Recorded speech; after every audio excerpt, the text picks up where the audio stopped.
Eduardo Lienz, a gente vai ter o contato com o professor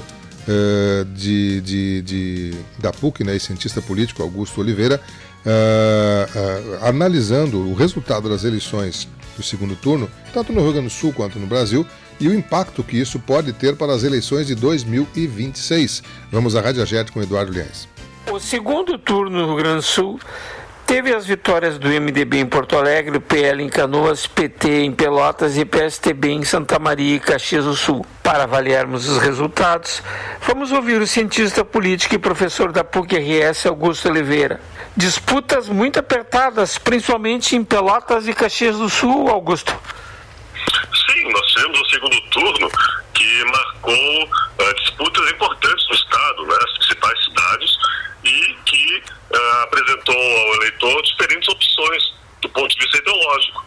Na verdade, todas as principais forças do estado podem se dizer de certa forma vencedoras nessas eleições, na medida que uma pluralidade de partidos e de forças políticas conseguiu conquistar uma ou outra dessas importantes cidades.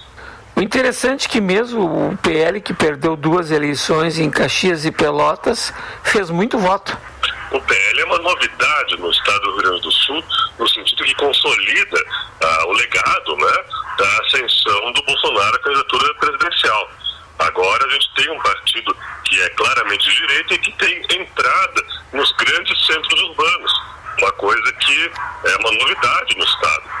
Isso, de certa forma, pressiona aqueles partidos de centro-direita mais tradicionais, como o PSDB, o MDB, que vão precisar reencontrar, né, os seus caminhos. A vitória do PL no estado é uma vitória por apoiar o Melo, né, que consegue vencer a capital. Agora, nas prefeituras em que ele disputou, na verdade, acabou sem vitórias significativas no segundo turno. O interessante, fazendo uma comparação com os partidos mais tradicionais, que o Partido Progressista, o PP, que é o que fez mais prefeituras no estado, ele não consegue penetrar com força nas cidades grandes. Essa é a questão do PP, que era o partido mais à direita no estado, né? Então, uma coisa que sempre limitou a influência do PP na política estadual foi esse fato de que os centros urbanos, né, eram centros que o PP não tinha entrado. Agora, o PL alcança para o setor mais à direita, né, do campo político ideológico, a possibilidade de dialogar com os centros urbanos, né? Isso muda, assim, a estrutura política gaúcha. E o que se pode projetar já para 2026, Augusto Oliveira, cientista político e professor da PUC-RS? Nós podemos esperar um padrão de candidatura que nós vimos na campanha última do governo do estado, também vimos em vários municípios, em especial em Pelotas, em Caxias e em Santa Maria, que é uma disputa de 3 frentes, né? Uma candidatura identificada com a esquerda, uma candidatura identificada com o setor de direita e uma candidatura que eram aqueles partidos que tradicionalmente faziam oposição ao PT e que agora ficam no meio caminho entre essas duas forças principais. A gente observa que quando o segundo turno foi concorrido, né, seja em Caxias e Santa Maria, por forças desse grupo mais centrista atualmente, eles conseguiram vencer com os votos das opções mais polarizadas. Onde vai, né, o PT contra o PL, como é o caso de Pelotas, daí a disputa fica mais acirrada. Alguns partidos vão precisar fazer federação com outros para poder sobreviver. Nós temos aqui um exemplo da situação, né, da diminuição da fragmentação partidária no Brasil. O Brasil se tornou, lá em 2016, o país com o maior número de partidos do mundo. Essa é uma situação que trazia problemas para a governabilidade e para a representação política. Então, a gente está no momento agora, por causa de reformas eleitorais, de consolidação do sistema partidário.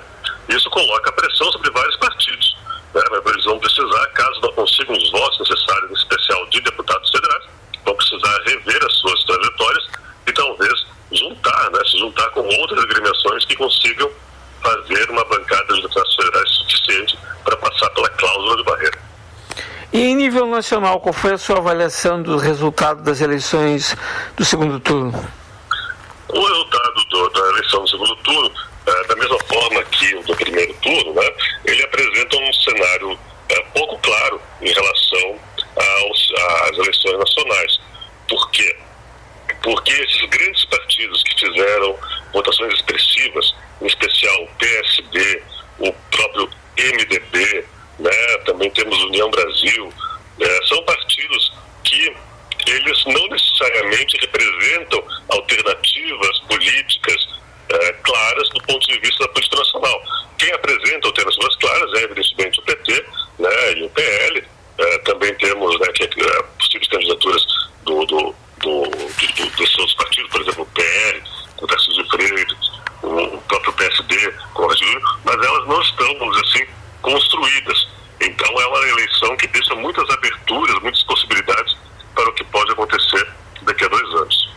O fato que as eleições municipais, elas são muito importantes para os candidatos, principalmente à Câmara dos Deputados e à Assembleia Legislativa. É verdade, né? Porque são nesses mesmos espaços geográficos que são eleitos deputados estaduais e federais.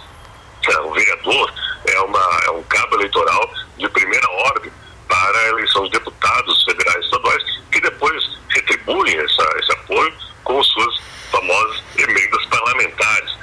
É importante saber da vida das cidades.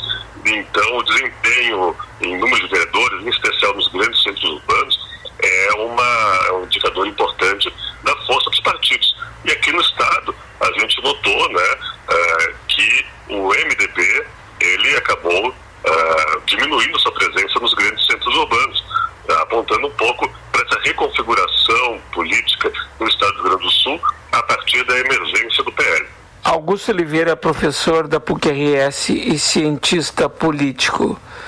Esse novo mercado de trabalho em que as pessoas, muitas trabalham em aplicativo, no Brasil são 11 milhões de pessoas que trabalham em aplicativo, não são sindicalizadas, são pessoas que não querem pagar impostos, principalmente previdência social.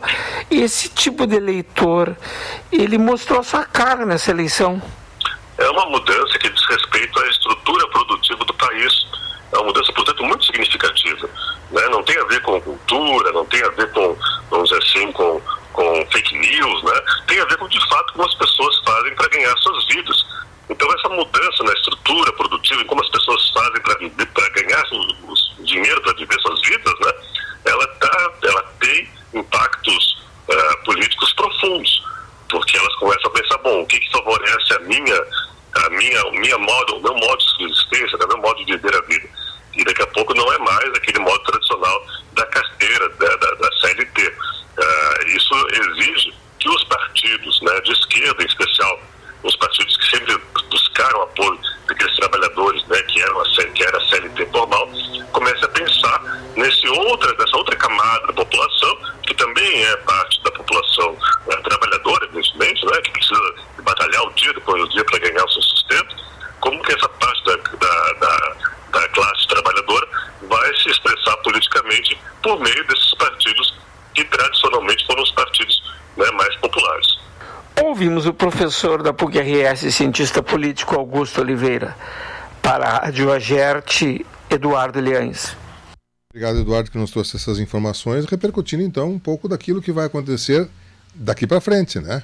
Isso terá vez agora, certo? Reflexo, né? Isso não é tão matemático assim. As eleições a gente sabe que 2 mais 2 às vezes é 4, às vezes é 5, às vezes é 3, às vezes é 1. Né? Mas, enfim, são análises que são feitas a partir da realidade de hoje e da expectativa do que pode isso refletir no amanhã. 10:06, você está com a Tupã, o programa